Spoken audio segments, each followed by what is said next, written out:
ত্রিপুরা গ্রামীণ bank scam nearly about 2.5 crore. তো আজকে আমরা এই স্ক্যাম সম্পর্কে তিনটা পার্টে আমরা কথা বলবো, যে স্ক্যামটা কতজনে কোন সময়তে ফার্স্ট পার্টে, এবং কিভাবে তারা এই প্রোগ্রামিংটা করছে এটা সেকেন্ড পার্টে, এবং ব্যাংক কখন এটা ডিলিট করতে পারছে এবং ব্যাংক কী স্টেপ নিচ্ছে এটা থার্ড পার্টে আমরা করবো। তো চলুন, ফার্স্ট অফ অল 2023-এর ডিসেম্বর থেকে 2024-এর এপ্রিল অবধি এই সময়কালটার মধ্যে প্রায় 19 জন মিল্লাসীরা এই স্ক্যামটা করে। তো এটা ছিল আমরা ফার্স্ট পার্ট। তো সেকেন্ড পার্টটা যেটা, যে কীভাবে তারা এটা করে। তো এই 19 জন মিল্লাসীরা ওই সময়টার মধ্যে তারা লোনের লেগে প্রেয়ার করে, তারা ফেক ডকুমেন্টেশন প্রোভাইড করে সেটা লোনের লেগে প্রেয়ার করে।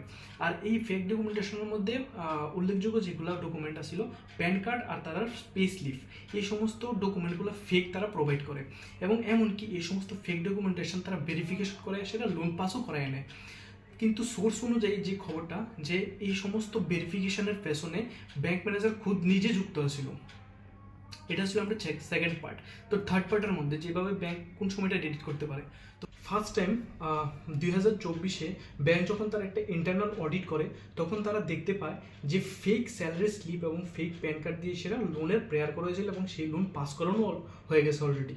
তো ব্যাংক যখন এটা ফার্স্ট টাইম তাদের নজরে আসে এবং ব্যাংক যখন এটা ডিটেক্ট করতে পারে, তখন ব্যাংক জানতে পারে যে এর মধ্যে তাদের এক ব্যাংক কর্মী এবং তাদের ম্যানেজারও যুক্ত ছিল এই কাজের মধ্যে।